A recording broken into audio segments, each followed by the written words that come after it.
Oke, halo Sobat Finvest, selamat datang di acara Financial and Investment Festival.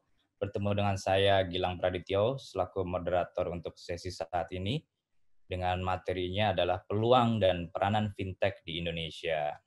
Dan kita ada kedua speaker nih hari ini, yaitu yang pertama adalah Mas Afesena Reza, CEO dari Santara, yang merupakan equity crowdfunding di Indonesia. Lalu ada Mas Andi Andres, atau biasa dipanggil Mas Dedes, Chief Product and Innovation Officer dari Investri. Halo Mas Reza, Mas Afes ya panggilannya, dan Mas Dedes. Selamat siang. Halo, selamat Halo, siang. Sudah siang. di Selamat siang, Mas apa Gilang. kabar? Sehat-sehat selalu ya. Baik Ya, sekali, gimana alhamdulillah. kabarnya? Baik, gitu. Ini saya senang sekali nih, karena kan saya background-nya adalah selain dulunya di capital market, saya juga pernah di VC dan saya juga masih sekarang di VC. Kalau ketemu dengan teman-teman startup yang inovatif, khususnya di fintech, ini luar biasa sekali. Dan untuk Sobat Finvest ketahui bahwa Investri merupakan batch pertama ya, Mas Dedes ya, yang mendapatkan izin dari OJK untuk peer-to-peer lending. Benar nggak Mas Dedes? Betul Ya. sekali, Mas Gilang. Makanya luar biasa sekali. Jadi yang dihidangkan hari ini adalah yang pionir, dan tentunya ICF Santara ini benar-benar yang pertama ya, yang mendapatkan izin equity crowdfunding dari OJK. Ya, alhamdulillah. Luar biasa sekali. Jadi oke, kalau dari background sebenarnya Mas Afes more on IT ya, pernah di IBM dan segala macam. Dan Mas Dedes ini emang benar-benar di financial industry, di banking dan beberapa financial institution. Nah, mungkin kita mulai aja ya, Mas, untuk diskusinya hari ini yang ringan-ringan saja nih, untuk memberi informasi kepada teman-teman semua. Mungkin dari Mas Dedes dulu ya. Boleh? Apa sih itu Investri? Mungkin bisa dijelaskan ke teman-teman, dan tentunya apa sih peer-to-peer lending gitu? Atau pinjaman Oke. online, pinjol ya yang kalau kita kenal sekarang ya. Silakan Mas. Waduh. Oke. Eh, jadi gini, Mas, investor itu mungkin sebagian teman-teman audiens juga sudah pernah dengar. Kami adalah sebuah platform yang mencoba melayani kebutuhan dan kekosongan yang ada di dalam pasar finansial saat ini. Kami itu tugasnya adalah mempertemukan antara calon peminjam yang menginginkan yang ada kebutuhan modal kerja dari apakah baik itu bagi dari individu maupun perusahaan kecil menengah dengan pemilik dana, baik secara individu maupun secara institusi yang memiliki kelebihan dana, tentunya ingin menyalurkan dana, ingin mendapatkan alternatif imbal hasil di luar dari instrumen investasi.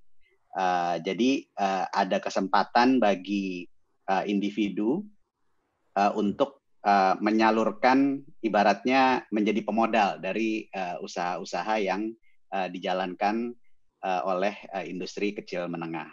Jadi kami hanya sebagai platform yang menyediakan layanan jasa menganalisa pinjaman-pinjaman yang diajukan dan menilai pinjaman-pinjaman tersebut, sehingga para lender-lender ini, para calon pemodal ini bisa melihat dan menilai sendiri kira-kira tipe usaha apa yang mereka tertarik atau ingin berpartisipasi.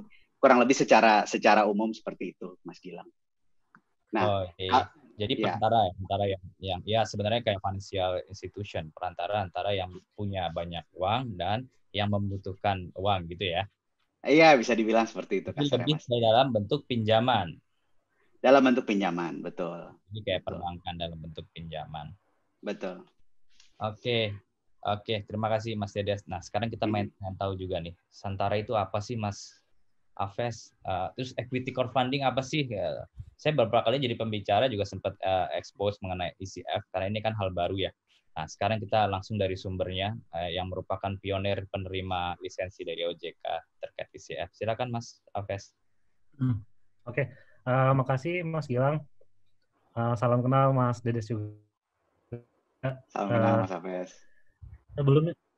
Sebelumnya mungkin saya mau cerita sedikit tentang spiritnya sebelum Santara itu dibangun ya. Jadi kayak Santara itu dibangun sebenarnya atas dasar beberapa hal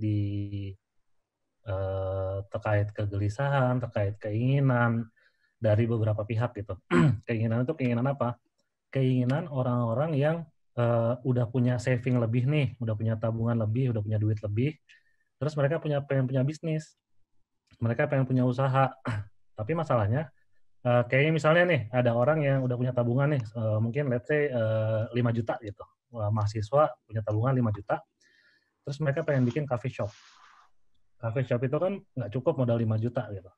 Terus juga mereka masih kuliah atau mungkin masih awal kerja, waktunya habis dari pagi sampai sore, mereka nggak punya waktu juga buat ngelolanya. Dan yang terakhir, belum tentu mereka bisa bikin coffee shop tersebut, atau mereka nggak punya keahlian untuk bikin itu gitu. Nah, dari situ, tapi keinginannya banyak, dan ketika orang-orang kayak gitu dikumpulin, ayo kita patungan aja yuk, 1 jutaan, 2 jutaan, untuk kita beli nih, mungkin ada yang mau dibeli bisnisnya gitu, untuk di-share beberapa porsi bagian dari bisnisnya tersebut gitu. Nah, terus di sisi lain, dari sisi pebisnisnya, itu juga mereka tuh kesulitan untuk mendapatkan alternatif pendanaan. Alternatif pendanaan itu terutama mereka yang kesulitan untuk dapat pendanaan dari bank. Bank itu selalu bicara kolateral untuk dijaminkan dan lain-lain kayak gitu. Nah, akhirnya di sini coba ditemuin dah tuh Santara itu sebagai perantaranya juga atau penyelenggara yang menghubungkan antara orang-orang yang punya keinginan untuk patungan atau memiliki bisnis sama orang yang punya bisnis. Dari sisi bisnis itu punya komitmen pertama, mereka nge-share sebagian dari kepemilikan bisnisnya itu ke para pemodalnya tadi, karena pemodalnya pengen memiliki bisnis kan, dan komitmen untuk melakukan laporan bulanan untuk performa bisnisnya dan lain-lain. Jadi dari sisi pemodalnya itu dapat 3 hal sih sebenarnya. Yang pertama, dia jadi bisa feels like business owner karena dia bisa dapat laporan keuangan, bisa dapat insight misalnya tiap bulan itu coffee shop itu pengeluarannya apa aja sih, item-itemnya, bayar karyawan berapa, sewa gedung berapa, sewa biaya operasionalnya berapa, akhirnya dia bisa dapat insight. Terus yang kedua, dia bisa berinvestasi langsung atau jadi pemilik bisnisnya kan tadi, berinvestasi langsung dengan harapan keuntungan. Dan yang ketiga, secara langsung mereka juga punya andil sosial gitu. Andil sosial dalam artian they help the UKM to growth gitu. Mereka secara langsung juga bantu UKM untuk growth karena tadi kesulitan akses pendanaan dari pihak UKM. Dari UKM sendiri juga dia jadi punya alternatif pendanaan yang nggak perlu ada dendanya, nggak perlu ada angsurannya, tinggal fokus ke bagi hasilnya aja. Karena ini akad bagi hasil, atau kalau seandainya dalam istilah syariah tuh syirkah atau musyarakah lah. Ada dana yang digabungkan gitu. Nah, ketika ini match ketemu, ya jadilah Santara ini sebagai platform penghubung antara mereka, para investor dan para pebisnis yang mau melepaskan sahamnya. Jadi kalau saya bicara simpelnya lagi, Santara itu apa sih? Mungkin Santara kayak mini IPO platform lah. Gimana caranya UKM itu bisa IPO gitu. Oke. Seperti itu. Ya. Menarik sekali. Masih ada lagi mau tambahkan Mas Hafiz? Udah sih, itu. Oke.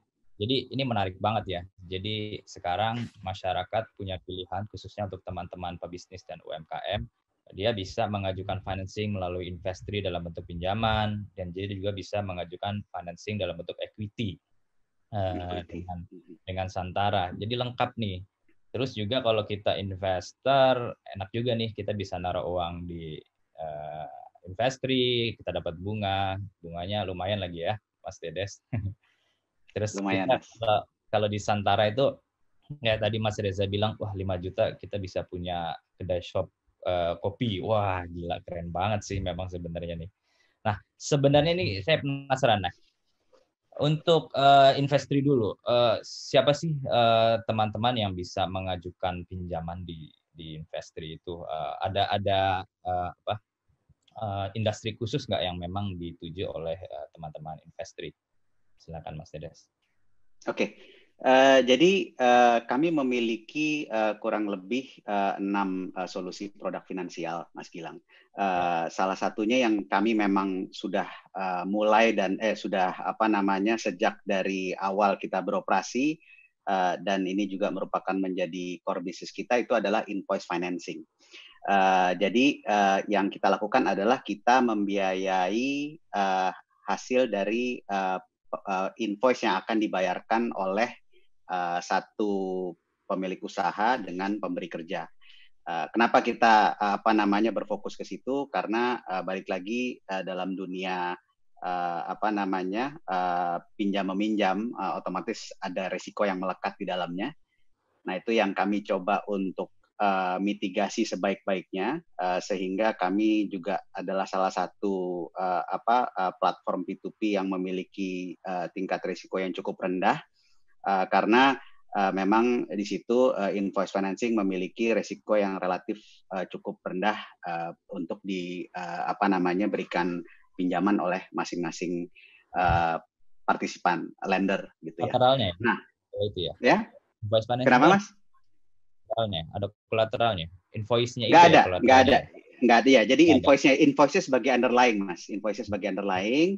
Jadi apapun yang sudah pengerjaan atau order barang yang sudah dilakukan ketika sudah di-invoice, maka kan akan ada keterlambat, akan ada jeda waktu pembayaran ya. Nah, jeda waktu pembayaran itulah yang kami fasilitasi dengan pemberian pinjaman. Nah, kemudian 5 produk yang lain itu ada apa aja? Kami juga memiliki working capital term loan, which is itu adalah modal kerja yang bersifat cicilan, yang mana cocok untuk pengusaha-pengusaha yang seperti tadi layaknya Mas Afes sebutkan ingin memulai usaha baru, tapi kami juga melihat memulai dari sisi yang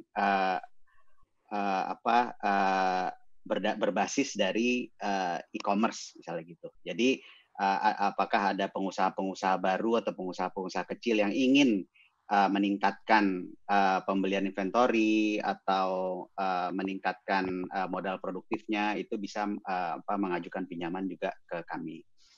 Kemudian sisanya kita juga memiliki produk-produk seperti buyer financing, kemudian juga pre-invoice financing, yaitu adalah jadi sebelum di-invoice, apabila sudah ada surat perintah kerja atau PO, namun tentunya sudah memiliki historical dengan kita, sudah memiliki beberapa invoice financing yang sudah dibiayai oleh kita, maka untuk membiayai fasilitas sebelum di invoice itu kami juga menyediakan fasilitas tersebut. Jadi bisa dibilang tingkat usaha segmen yang kami layani adalah pengusaha-pengusaha kecil menengah yang mungkin beromset dari 200 juta setahun sampai ya bisa dibilang mungkin 5 miliar setahun kurang lebih. Disitulah kami melihat ceruk segmen market yang memang satu tidak memiliki kolateral seperti yang tadi disebutkan Mas Afes, kemudian juga sulit untuk mendapatkan pinjaman dari bank, sehingga tidak memiliki historical terhadap atau tidak memiliki pengalaman sebelumnya dengan perbankan, sehingga ada 2 pilihan, apakah ingin mendapatkan pinjaman dari Investri ataupun ya misalnya mencari equity dari teman dan orang tua dan keluarga, biasanya seperti itu. Ya, apalagi unbanked people di Indonesia masih gede ya, 60-70% ya. Jadi ini marketnya besar Betul, banget. 70%. Betul, betul, Mas. Lengkap Ya. juga ya sekarangnya, berarti sudah ada networking, segala macam, e-commerce, terus invoice financing. Tapi yang saya Ya, mau highlight mungkin sama yang nanti dengan Santara adalah ini sebenarnya kayak impact investment bagi kita investor ya. Jadi karena kita membantu atau support UMKM. betul, betul, Mas. Ya. Nah, sekarang kita ke Mas Hafes nih. Jadi gimana Mas Hafes? Jadi siapa sih yang bisa raising fund atau mini IPO di Santara? Ini seru juga nih karena namanya mini IPO. Dan info terakhir kan sudah bisa sudah melalui KSE ya. Ya, Jadi betul. udah enak nih, udah elektronik semua. Jadi saham kita nggak perlu ragu lagi nih. Pasti udah Ya. absah gitu lah ya. Silakan, siapa aja berarti yang bisa Mas Hafes? Oke. Sebenarnya karena ini baru ya, jadi kalau seandainya equity crowdfunding itu baru dikeluarkan izinnya per 2018 akhir, Desember 2018. Tapi izin kami terbit di September 2019. Artinya izin pertama equity crowdfunding, perusahaan equity crowdfunding itu di September 2019, belum ada 1 tahun. Keren ya. Nah, jadi artinya karena baru dan OJK itu sangat concern ke perlindungan konsumen kan ya, perlindungan investor. Jadi ada hal-hal yang perlu diperhatiin. Jadi saya sebelum ke UKM-nya atau penerbit-penerbit yang bisa raise fund, mungkin dari sisi investornya dulu.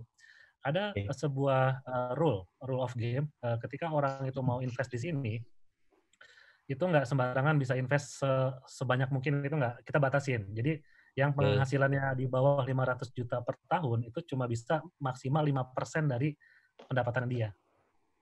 Jadi nggak bisa dia punya uang berapa gitu bisa nggak bisa. Itu kita nggak jagain karena ini merupakan investasi yang cukup beresiko lah gitu. Ada risiko-risiko yang perlu ditanggung. Ini investasi langsung ke UKM, di mana UKM itu punya kita tahu sendiri punya masalah di governance, punya masalah di financial literasi juga, dan lain-lain gitu. Jadi kayak dari para investor juga harus hati-hati untuk bisa invest ke sini. Nah, lihat portofolio itu benar-benar baik karena resiko tersebut. Dan di atas 500 juta itu boleh invest maksimal 10% per tahun dari penghasilannya dia. Nah, tapi ada yang bisa free. Yang bisa free itu, maksudnya free itu bebas, unlimited untuk bisa invest ke sini. Itu yang ketika dia punya SID yang sudah berumur lebih dari 2 tahun. Artinya dia sudah pernah bermain di dunia pasar modal lebih dari 2 tahun, udah paham tuh resikonya gitu. Saham gocap itu udah tahu lah, paham lah saham gocap untuk ngedrop dan lain-lain. Nah, itu dari sisi investornya. Banyak yang komplain ke kita juga nih, mungkin teman-teman di sini ada member-member Santara yang komplain juga ke kita, kok dibatasin limitnya gitu, dibatasin ini saya mau invest lagi kok nggak bisa. Ya itu karena emang peraturan dari OJK itu atas nama OJK itu melindungi dari sisi investornya. Nah, balik ke siapa aja sih UKM yang bisa raise ke Santara.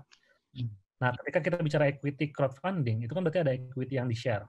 Yang karena ada equity itu saat ini kita mewajibkan untuk berbadan hukum yang bisa nge-share equity, which is perseroan terbatas PT.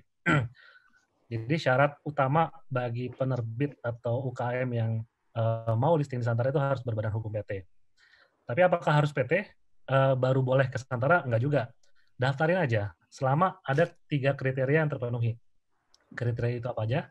Yang pertama itu profitability-nya. Kalau seandainya bisnisnya itu udah jalan nih, udah jalan dan oh ya ini Santara itu masih fokus ke bisnis yang sudah berjalan. Karena tadi kan concern-nya adalah kita pengen gandeng para investor yang pengen punya bisnis gitu. Artinya bisnis sudah berjalan, terus dia bisa menunjukkan profitability. Dari mana? Dari accountability. Jadi syarat kedua adalah accountability. Dari accountability bisa di-trace past performance, menunjukkan bahwa mereka itu profit. Dan yang ketiga, sustainability.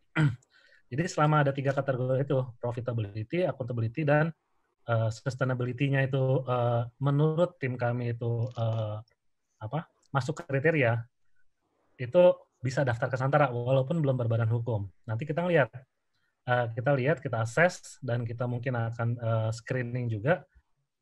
Baru ketika memang ini layak nih untuk di crowdfunding-kan, kita akan ngebimbing, kita akan melakukan edukasi, bantuin juga untuk pembentukan PT, pembentukan NIB, NPWP dan lain-lain gitu. Itu sih. Jadi apakah harus ber-PT dulu baru Ksantara? Enggak. Selama tadi kriteria itu terpenuhi, bisa masuk. Yang penting profitable ya, karena ada investor yang invest, jadi harus profitable nih. Betul. Dan satu lagi sih, dan mau punya komitmen bahwa bisnis ini akan dimiliki oleh publik. Itu jadi komitmen ini merupakan komitmen dasar di mana kita nanti nggak bisa main-main sendiri. Jadi kayak misalnya gini, banyak pebisnis ya. Saya juga awalnya seorang pebisnis yang pribadi ya. saya punya usaha pribadi. Jadi ketika saya punya usaha pribadi itu saya bisa suka-suka saya. Ini uang udah banyak nih, gitu. Tutup aja deh sebulan gitu, liburan gitu. Ketika suatu bisnis sudah dimiliki publik, nggak bisa tuh kita, lagi banyak duit nih, kita pulang kampung sebulan, nggak bisa. Karena bisnis kita dimonitoring sama banyak orang. Gitu. Jadi kayak gitu. Komitmen untuk menjadi perusahaan yang semi publik lah gitu. Ya, mini IPO ya. Jadi kita harus ada transferability-nya ya. Betul. Oke, menarik sekali nih. Nah, kalau dari sisi investor sebenarnya mungkin ke Mas Dedes lagi nih. Seberapa menarik sih kalau saya invest di Investi? Oke. Saat ini yang kita tawarkan begini, Mas. Range imbal hasil yang kita miliki itu adalah, yang kita tawarkan itu adalah antara 12% per tahun sampai dengan 20% per tahun. Sifat pinjamannya mayoritas adalah dari sisi pinjaman bisnis atau pinjaman usaha. Lama pinjaman itu mungkin ada beragam antara 3 sampai 6 bulan, namun juga ada yang 12 bulan. Jadi masing-masing dari pinjaman itu kami rating, kami assess, kemudian dari credit scoring engine kami akan mengeluarkan semacam kayak rating atas pinjaman tersebut. Di mana kita nilai itu dari yang resikonya paling rendah, which is imbal hasilnya adalah paling kecil, yaitu 12%. Kemudian dengan yang memiliki risiko paling tinggi, yaitu 20%. Di sini lumayan cukup menarik karena dari portfolio yang kita miliki, rata-rata teman-teman yang partisipasi sebagai retail atau lender individu, nah itu memiliki appetite atau pilihan risiko itu di loan yang sifatnya pendek, tapi imbal hasilnya cukup tinggi gitu. Jadi di sini juga bisa dilihat risk appetite dari individu, dari masyarakat Indonesia pada umumnya, bahwa ada kebutuhan, ada demand alternatif instrumen, katakanlah, karena kita tidak bisa disebutkan sebagai investasi ya, Mas ya. Jadi adanya demand untuk mendapatkan imbal hasil yang relatif lebih tinggi dibandingkan dari deposito ataupun dari instrumen-instrumen lain. Oh, menarik ya. Nah, kalau Mas Safet gimana nih? Kalau investor mau masuk Ksantara, apa sih membuat kita tertarik nih? Selain tadi ya, kita memiliki suatu bisnis yang walaupun dengan modal kecil segala macam. Silakan Mas Safet. Oke. Jadi Ksantara itu walaupun belum setahun berizin, sebenarnya kita udah beroperasi dari 2018 bulan Juli. Even sebelum peraturan OJK itu terbit gitu. Jadi kita udah mulai konsep ini, mungkin ya sekarang dimodifikasi supaya kita kompleks sama peraturan tersebut. Nah, jadi portofolio bisnis kita udah ada yang sebelum sebelum kita berizin itu udah cukup banyak ya, ada sekitar 20-an bisnis. Yang mana sudah melakukan bagi hasil ke beberapa udah beberapa memberikan bagi hasil ke para investornya. Dari sisi past performance-nya, karena kita langsung ke bisnis ya, jadi kalau misalnya kita tahu, misalnya invest ke bisnis makanan nih, kuliner itu marginnya itu tebal banget. Margin tebal banget. Kalau kita invest langsung ke sana, ibaratnya gini, kita coba analisa tukang gorengan di depan Indomaret deh. Itu secara nggak langsung tuh omsetnya tuh mungkin bisa dapetin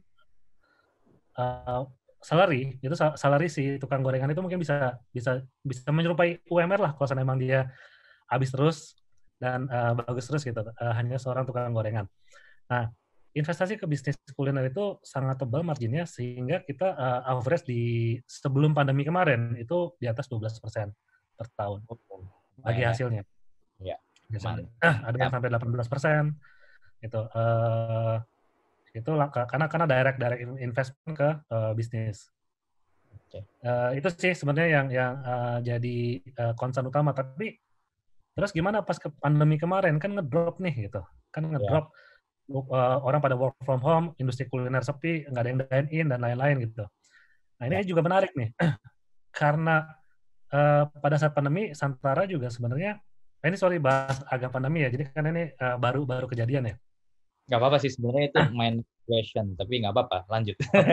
Jadi penasaran juga karena, lo pas pandemi gimana sih teman-teman Santara dan itu? Nah pas pandemi kemarin itu terus terang ya semua kena impact lah. Kena impact di mana omset itu turun atau bahkan ada store bisnis yang tutup karena dia ada di mallnya tutup dan lain-lain. Itu impact ke pemasukan bahkan minus karena ada beberapa yang karyawannya tetap harus digaji dan lain-lain. Itu gimana dong? Ini balik lagi masalah gimana caranya Santara sebagai penyelenggara itu bisa menjaga keterbukaan informasi tetap kepada investor. Ini key poinnya. Jadi pada prinsipnya investor itu ketika lagi krisis pun itu modenya itu atau masyarakat lah modenya itu jadi donasi. Misalnya Raisa bikin konser konser terus 9 miliar dalam waktu sekian jam itu berarti orang tuh modenya donasi nih sekarang nih. Ya. Nah, karena Raisa juga kali ya? Karena Raisanya juga kali ya? Iya bisa bisa juga. Cuma ketika modenya pada donasi itu kita juga jadi kita coba nih tetap melakukan keterbukaan informasi kepada investor. Hai para investor, ini kondisinya sekarang kayak gini, laporan keuangan kita jamrangin apa ada, ini lagi rugi nih, banyak makanan yang harus terpaksa basi karena nggak ada yang beli dan lain-lain. Responnya pada oh ya udah nggak apa-apa, emang ini lagi krisis gitu. Jadi karena dari awal Santara itu ketika melakukan penawaran kepada para investor, kita ada disclaimer cukup besar bahwa investasi ini beresiko tinggi. Ya, risiko seperti ini gitu. Dan ketika itu diabsorb, banyak yang mulai mengerti gitu bahwa bisnis itu ya naik turun ketika emang lagi bagus, marginnya bisa tebal banget, bisa bagus banget. Tapi kalau misalnya emang lagi krisis ya itu yang perlu kita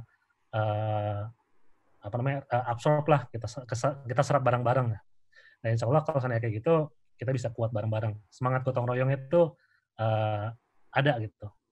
Mantap, setuju banget ini.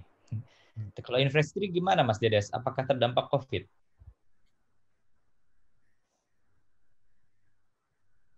Halo Mas Dedes.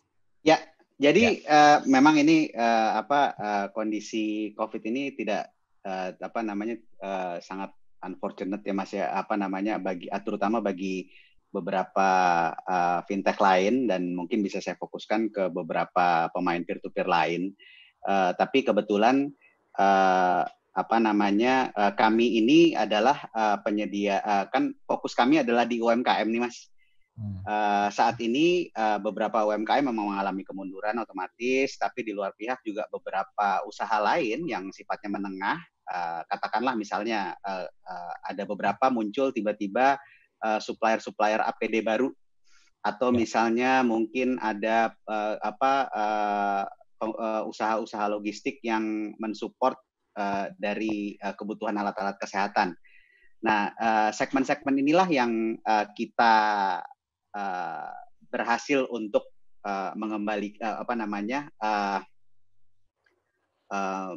shift. Kita berhasil untuk shift ke segmen-segmen yang tujuannya adalah untuk mensupport proses penanggulangan dari COVID ini gitu. Tapi di luar dari itu, katakanlah misalnya untuk usaha-usaha lain yang terkena imbas, kami tentunya juga ada baik dari sisi berbagai macam industri, terutama misalnya kebetulan kami banyak juga portfolio itu di industri kreatif, beberapa industri kreatif dalam pelaksanaan misalnya event atau misalnya kegiatan-kegiatan yang bersifat pameran atau kegiatan outdoor itu banyak di cancel.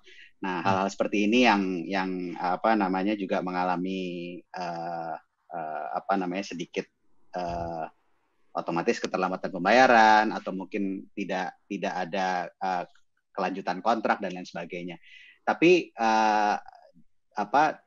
alhamdulillah kita berhasil untuk mengalihkan target kita dan sekaligus juga mensupport kegiatan pemerintah untuk menanggulangi COVID gitu. Jadi di satu sisi sangat disayangkan ada beberapa juga industri yang mengalami imbas, tapi di luar itu juga ada beberapa industri yang kemudian tiba-tiba menjadi katakanlah kemajuan, peningkatan gitu loh.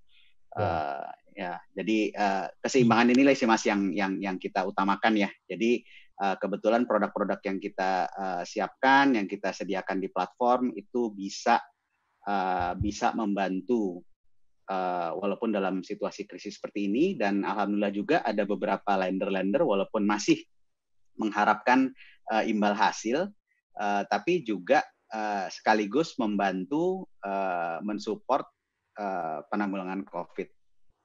Oh iya, keren ya. Itu sendiri. Iya Mas, lumayan lah. Jadi bukan dari sisi konsumernya, tapi dari sisi usaha-usaha yang mensupport kegiatan-kegiatan yang bersifat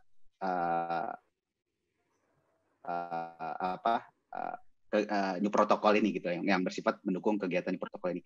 Sebagai contoh kecil aja Mas, kan sekarang banyak nih kayak penyedia plastik ya, secara environmental issue memang ada masalah ya, tapi dari sisi kesehatan, dari sisi protokoler baru, dari sisi pendukung kegiatan PSBB, sekarang banyak muncul usaha-usaha kecil baru yang atau shifting menciptakan berinovasi dengan alat-alat APD yang menarik gitu loh. Apakah baik itu partisi di kendaraan Grab atau online transportasi lainnya, kemudian juga mungkin yang tadinya kita support produksi tas, akhirnya dia berubah menjadi alat pelindung dan lain sebagainya. Itu cukup menarik sih kita untuk mendukung itu gitu. Ya overall berarti masih oke lah ya. Untuk teman-teman investri terkait COVID ini masih aman. Karena ada beberapa yang shifting dari sisi lendernya ya. Dari sisi peminjamnya, Mas. Dari sisi peminjamnya. Okay. Ya. Dari sisi lender ya otomatis secara ya menimbang-nimbang resikonya juga sih. Jadi kita banyak juga para lender juga melihat, apakah ini sejak adanya COVID pinjaman saya akan dibayarkan atau tidak gitu kan itu resiko yang melekat ya, tapi juga ketika melihat ternyata usaha yang saya biayai atau yang akan saya biayai ini jelas pembayarnya siapa gitu misalnya, atau ordernya apa gitu. Nah dari sisi itu akhirnya partisipasi dari lender sendiri alhamdulillah tidak menurun gitu, tidak mengalami penurunan.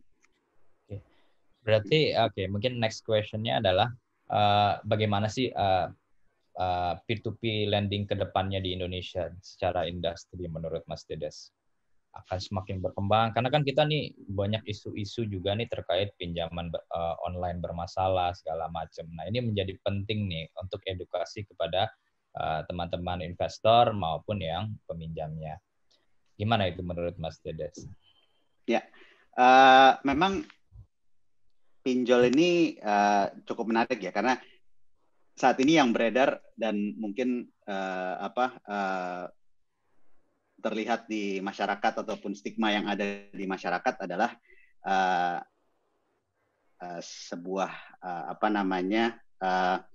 alternatif pembiayaan yang bersifat kayak rentenir gitu ya.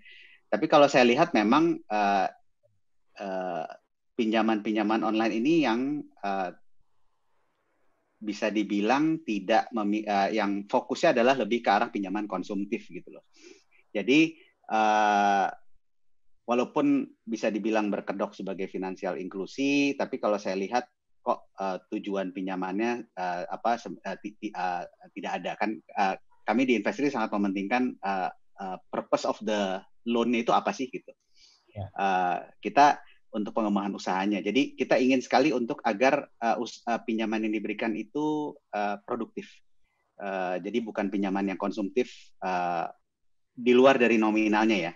Tapi kalaupun misalnya nominalnya kecil, tapi untuk pengembangan usaha otomatis kita bisa lihat dari sisi, kita analisa lah cash flow-nya tadi seperti kata Mas Afes, kita lihat cash flow-nya, kita lihat financial projection-nya, kita lihat sustainability-nya, sama persis kita juga melakukan hal tersebut. Nah, kalau yang pinjol-pinjol saat ini mungkin yang adalah hanya sekedar memberikan pinjaman tanpa ada tujuannya gitu loh. Jadi hanya untuk kepentingan konsumtif. Mungkin saya kebetulan juga tidak terlalu mengikuti kalau dari sisi pinjol itu apakah ada dari sisi lendernya, tapi seingat saya ada beberapa. Jadi lender bisa berpartisipasi juga untuk memberikan pinjaman secara konsumtif. Nah ini balik lagi tergantung dari risk appetite dari masing-masing lender lah ya. Apakah memiliki risk threshold yang cukup tinggi untuk memberikan pinjaman untuk sesuatu yang sifatnya konsumtif seperti itu. Tapi setahu saya hampir semua pinjaman online itu memang modelnya tidak ada lender di situ. Jadi mungkin saya kurang tahu skema pembiayaan atau fundingnya itu dari mana. Tapi pesan saya sih mungkin dilihat apakah sudah terregistrasi, apakah sudah mendapatkan izin, kemudian juga apakah sudah mendapatkan izin dari OJK, kemudian juga dipastikan bahwa pastikan baca review, Mas, itu review penting. Kemudian juga dilihat juga track record-nya, dilihat juga kalau misalnya kok apalagi yang tidak memiliki kredensial yang cukup, nah itu sebaiknya dihindari. Iya. Ya. Mungkin clue-nya yang paling penting itu adalah sudah berizin OJK. Berizin, betul. Ya. Itu penting banget nih untuk teman-teman semua.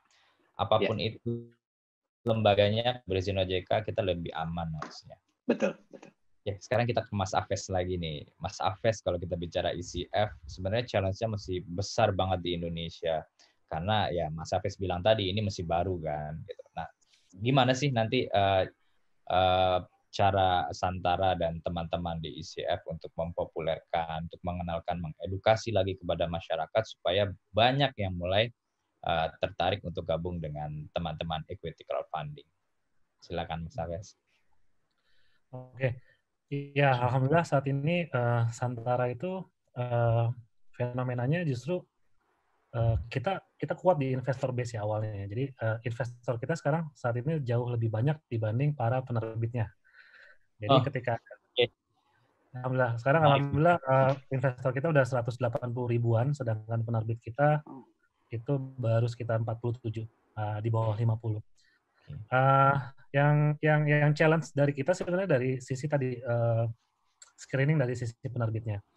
Penerbit itu yang daftar mungkin udah 5.000 sampai 6.000-an, tapi yang listing baru 50-an, artinya kan baru 1%. Tadi karena kita banyak hal yang kita jadikan konsiderasi tadi dari sisi literasi keuangan yang mungkin belum mature dan lain-lain.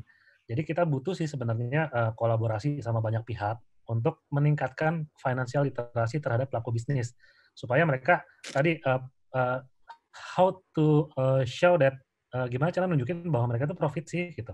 Pasti kan ada accountability. Nah, gimana banyak mereka yang masih belum paham tentang accountability, pencatatan keuangan dan lain-lain gitu.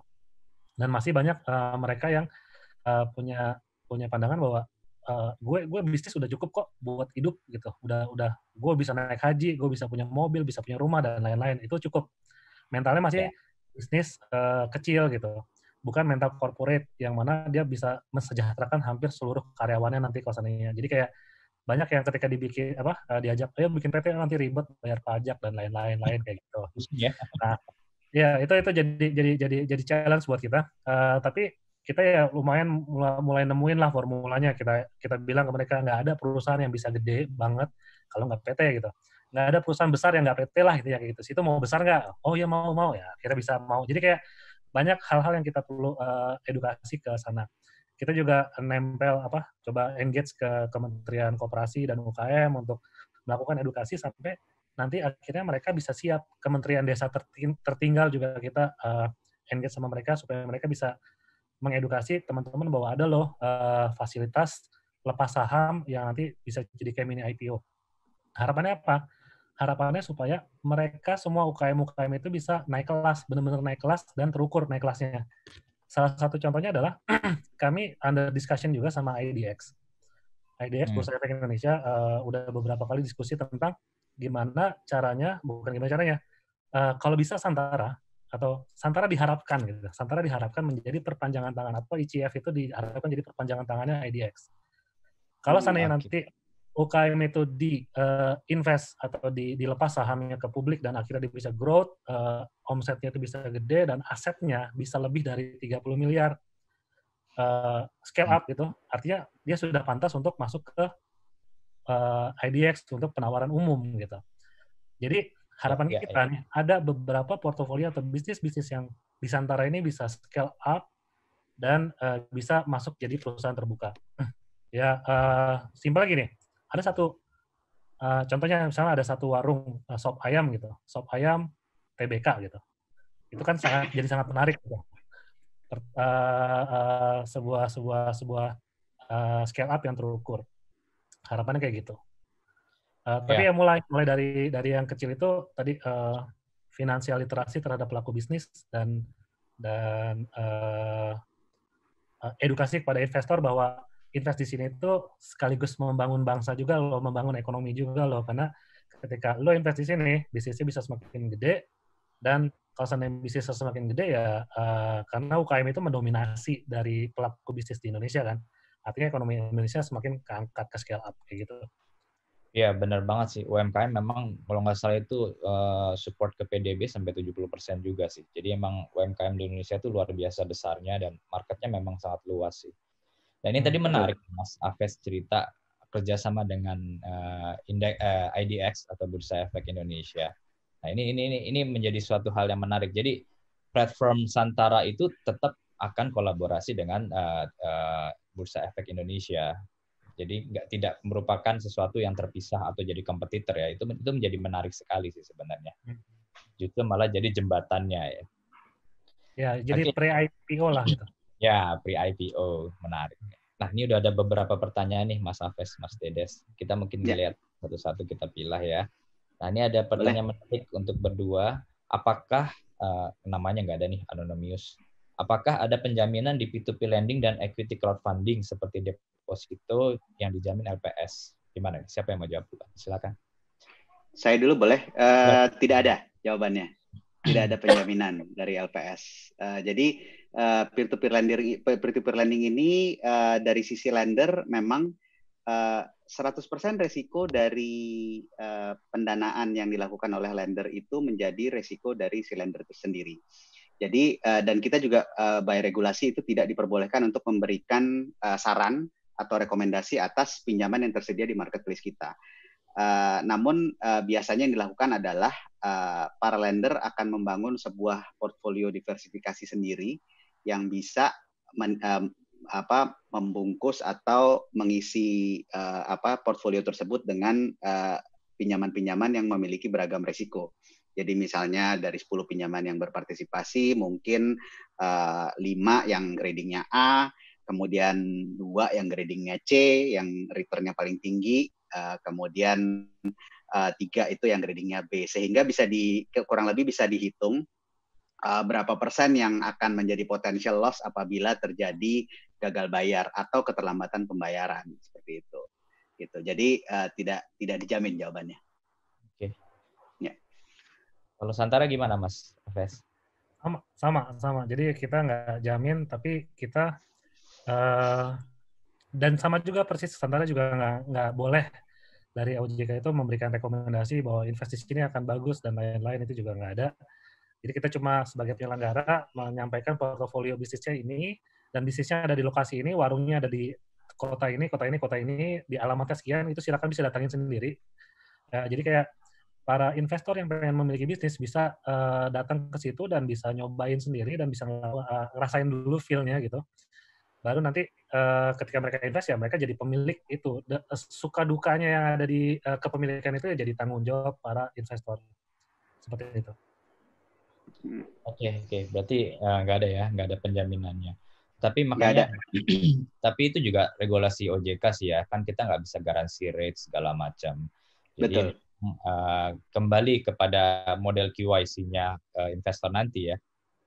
Dia punya appetite untuk invest di mana, high risk, medium atau low risk. Dan dia juga harus melihat mendig up lagi dari sisi teaser-nya yang dibuat atau info memo yang dibuat terkait company-company atau pinjaman-pinjaman ini ya. Betul. Kalau boleh saya tambahkan, memang kita berikan fact sheet, Mas, terhadap pinjaman-pinjaman yang kita tawarkan di marketplace, sehingga masing-masing dari lender itu bisa melihat berbagai macam informasi yang dibutuhkan gitu. Jadi in a way mengajarkan individu untuk menjadi kredit analis kalau dari sisi kita. Kalau misalnya dari mungkin kalau dari Mas Afes itu ngajarin untuk jadi owner, kalau kami ngajarin jadi menganalisa secara kredit resikonya di mana sih dari sisi pinjaman-pinjaman tawarkan di marketplace seperti itu. Ya. Tapi udah ada ratingnya kan? Ada ratingnya, ya. Oke, Mas Afes apa? Silakan. Rekomendasinya jadi emang karena ada resiko di sini, tapi dari sisi Santara juga sebenarnya nggak lepas tangan juga terkait penerbit yang kita tayangkan. Dari case tadi saya sebutkan ada 5.000 sampai 6.000 penerbit yang sudah daftar, tapi hanya 50 yang listing. Itu artinya apa? Dari tim kita juga melakukan seleksi ketat terkait administrasi, terus tadi profitability, accountability, dan sustainability yang paling penting sih dalam kepemilikan. Jangan sampai bisnisnya itu cuma tahan 1 tahun 2 tahun gitu. Tapi sustain, bisa panjang karena ini kepemilikan. Itu coba kita screening, kita filter supaya kita meminimalisir resiko yang terjadi di kepemilikan bisnis owner. Tapi tetap resiko ditanggung, tapi kita coba melakukan minimalisir dengan menyajikan portofolio yang memang sudah kita pilih gitu. Oke. Jadi udah diseleksi dulu lah ya. Jadi insya Allah sesuai dengan risk manageable-nya untuk semua produk yang ada di Santara. Nah, ini ada lagi pertanyaan nih untuk Santara, tapi saya juga penasaran sih untuk yang investornya nanti. Gimana cara jadi business owner di Santara? Jadi gimana kita apply di Santara kalau kita punya bisnis? Nah, mungkin nanti bisa disambung dengan Mas Dedes. Kalau saya mau pinjam, gimana caranya pengajuannya? Silakan Mas Afes. Oke, kita platform based, jadi semuanya ada di platform. Silakan buka websitenya santara.co.id atau download aplikasinya via Google Play Store atau Apple App Store Santara. Itu dari sana bisa ajukan bisnis Anda. Tapi tentunya kita harus melakukan KYC dulu. Jadi register KYC, baru kita bisa melakukan pendaftaran bisnis. Nanti ada beberapa form kayak interview lah, nama usahanya apa, omsetnya berapa, lokasi di mana, terus karakteristik bisnisnya apa gitu. Nanti bisa tinggal submit di situ. Atau juga kita ada fitur baru sih sebenarnya, namanya Santara Pralisting. Jadi di mana siapapun bisa daftar ke sini, ke Santara, itu nanti yang nge-vote itu member. Jadi bukan tim internal bisnis kita. Tim internal bisnis kita hanya untuk melakukan validasi secara administratif, tapi yang nge-vote. Jadi misalnya member-member Santara yang sudah ter-KYC akan nge-vote, nge-likes, nanya langsung sama business owner-nya. Jadi business owner-nya harus aktif menjajakan dirinya atau menjajakan bisnisnya, mempromot bisnisnya di platform Santara itu lewat fitur pralisting tersebut. Jadi ada 2 versi. Pertama, daftarkan bisnis sebagai langsung ke kita atau via fitur tralisting ini gitu. Tujuan penggunaan dananya apa? Gimana caranya interact ke para member-member Santara yang memang nanti kan akan diinvest sama mereka sendiri. Semuanya bisa dilakukan via apps. Silakan langsung download dan masuk ke fitur tersebut. Oke, gampang ya, tinggal masuk platformnya Santara. Kalau Mas Dedes gimana nih caranya kita mau minjam nih? Kalau dari sisi Investri agak sedikit berbeda. Kami ada beberapa hal. Kalau dari sisi yang SME yang ingin mengajukan pinjaman untuk invoice financing, otomatis bisa datang ke website kami, kemudian juga bisa mendaftar di situ dengan memasukkan beberapa informasi, kemudian juga invoice yang ingin dibiayai. Namun untuk e-commerce financing saat ini kami masih hanya melalui partner. Jadi kami ada beberapa partner. Jadi sifatnya masih berdasarkan penawaran atas partner e-commerce kita. Jadi belum bisa secara umum masuk ke platform kami kemudian juga mengajukan pinjaman. Seandainya misalnya calon peminjam ini memiliki dagangan di e-commerce saat ini. Nah, cukup mudah untuk borrower juga biasanya memberikan informasi-informasi standar seperti KYC dokumen, kemudian juga memberikan informasi-informasi seperti laporan keuangan, transaksi historical pembayaran invoice dan pengerjaan yang sudah dilakukan, PO, SPK dan lain sebagainya. Yang membedakan juga dari sisi kami adalah apabila di saat yang pertama kali calon peminjam ini mengajukan pinjaman, biasanya akan ada RM yang mendampingi. Tapi namun kemudian ketika sudah berulang, karena sifat kami banyak sekali memiliki peminjam yang recurring, Mas. Jadi sifatnya udah setiap kali invoicing ya tinggal diajukan gitu loh. Nah itu ya. Udah jelas track recordnya udah jelas. Ya, sudah jelas track recordnya, ya jadi berjalan terus gitu. Itu juga akhirnya resiko yang kita kelola juga jadi semakin lebih baik. Dan juga dengan kata lain juga memperkecil memperkecil gradingnya sehingga interest rate yang para peminjam ini dapatkan juga makin jadi lebih kecil gitu. Namun ya itu dia, para lender kan biasanya nyari gain yang agak lebih sedikit besar ya, nah jadi pindah biasanya ya cari yang lebih beresiko lagi gitu. Tapi ini menarik sih, makanya kombinasi seperti ini yang menjadi PR di teknologi kita sehingga kita bisa memberikan dan menyeimbangkan antara kebutuhan dari sisi lender dan juga kebutuhan dari sisi calon peminjam. Gitu sih. Ya memang investor memang maunya high gain low risk. Oh salah. High gain low risk. Jadi betul. Ini risknya kecil. Aduh susah nih. Harus belajar lagi masalah investasi kalau gini. Ini ada lagi dari Mas Jamie Bayu. Menarik nih untuk dua-duanya mungkin ya. Mas Afes dan Mas Dedes. Mahasiswa itu bisa nggak sih invest di Santara dan di Investri? Silakan, mungkin Mas Afes dulu ya. Silakan Mas. Mahasiswa bisa. Cuma tadi concernnya mungkin karena saya coba lihat juga pertanyaannya ya, karena penghasilannya ya. Oke, penghasilan itu sebenarnya bukan berarti gaji ya. Jadi penghasilan bisa kayak banyak mahasiswa yang sering ikutan kompetisi atau ikutan game. Anak SMA pun ikutan game competition terus punya penghasilan banyak. Dari hadiah-hadiah itu juga bisa diartikan penghasilan. Artinya penghasilan itu banyak sumbernya, nggak cuma sekedar gaji yang dibayarkan oleh perusahaan tertentu. Jadi definisi penghasilan itu ada di website Santara juga termasuk dijelaskan definisi penghasilan itu bisa dilihat di FAQ-nya. Dan kalau seandainya mahasiswa udah belum punya penghasilan tapi udah punya SID, berarti artinya udah punya portofolio SID saham selama 2 tahun, ya itu jelas langsung unlimited gitu. Artinya dia emang udah paham resiko dan sudah teredukasi sejak dini. Bisa. Oke. Gimana? Kalau di Investri gimana, Mas Dedes? Kalau dari sisi lender ya, Mas ya tadi ya, apa namanya? Lender dari yang kita mau peminjamnya, pemberi pinjaman. Ya dari sisi pemberi. Mungkin bisa diulang tadi pertanyaannya, Mas? Jadi kalau mahasiswa bisa nggak sih? Oh, bisa. Ya, sorry. Bisa, pertanyaannya bisa. Jadi dari sisi lender itu bebas sebenarnya, baik dari sisi mahasiswa maupun usia, bebas range-nya dari berbagai macam usia, namun yang sudah memiliki KTP biasanya. Nah, itu prosesnya cukup mudah. Jadi tinggal kalau dari sisi lender kami memiliki apps, jadi sehingga bisa di-download langsung di Google Play ataupun di Apple Store, dan bisa melihat di situ loan apa yang sedang aktif untuk dibiayai, kemudian juga profil risiko apa yang melekat kepada loan tersebut, sehingga calon peminjam bisa melihat langsung dan bisa mengira-ngira. Di situ ada informasi lengkap, sudah berapa kali bersama kita, apakah mereka masih baru, berapa kali mereka terlambat, apakah yang terlambat dikarenakan karena pembayarnya, atau yang terlambat dikarenakan karena kesulitan finansial mereka sendiri. Itu semuanya ada di situ gitu. Jadi malah justru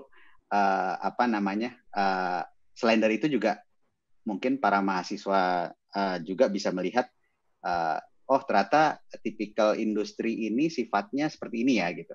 Jadi in a way selain mengajarkan menjadi kredit analis, juga bisa melihat dari sisi pengusaha cuman yang memberikan pinjaman gitu loh. Jadi bisa melihat siklus dari usahanya, dari masing-masing industri dan seperti itu. Nah itu ya, jadi cukup seru juga sih. Ya, menarik. Ya. Udah terasa waktunya, Mas Dedes, Mas Hafez, udah mau habis kita nih. Jadi mungkin saya wrap up sedikit. Ini luar biasa sekali, ya teknologi di dunia semakin nggak bisa kita pungkiri akan semakin berkembang. Makanya muncullah Investri selaku peer-to-peer lending dan ya Santara sebagai equity crowdfunding, di mana bisa menjadi jembatan antara yang memiliki kelebihan uang untuk invest di dalamnya melalui pinjaman dari Investri dan melalui equity dari Santara. Dan juga, nah ini yang saya suka nih, kita juga sebagai investor di sana menjadi kayak semacam impact investing, karena yang dipilih oleh teman-teman Investri dan Santara adalah UMKM yang harus kita support. Dan ekonomi Indonesia mau nggak mau, suka nggak suka, ditopang majority oleh UMKM di Indonesia, gitu ya. Jadi ini kalau audiensnya UMKM dan yang punya bisnis, silakan bisa langsung buka masing-masing platform dan webnya. Untuk teman-teman yang mau invest, gitu, asal jangan high gain low risk maunya, silakan bisa masuk ke Investri dan Santara. Menarik sekali diskusi kita siang ini. Terima kasih Mas Dedes, Mas Hafez, atas waktunya. Sukses terus untuk sama-sama Mas Gilang. Santara. Sampai kita ketemu lagi di lain waktu. Dan terima kasih yang sebesar-besarnya. Sampai jumpa lagi ya Mas Dedes dan Mas Hafez. Untuk itu acara ini kita selesaikan. Untuk itu saya pamit undur diri dulu. Tapi jangan lupa untuk teman-teman semua, masih ada sesi selanjutnya yang akan dipandu oleh Bapak Arya Santoso dengan narasumber Bapak Gema Guryadi yang pastinya menyampaikan topik yang sangat menarik. Penasaran? Jangan kemana-mana nih. Kita break dulu ya. See you untuk waktu selanjutnya yang akan kita mulai di jam 1. Selamat siang, Sobat Finvest. Terima kasih Mas Dedes, Mas Hafez. Terima kasih.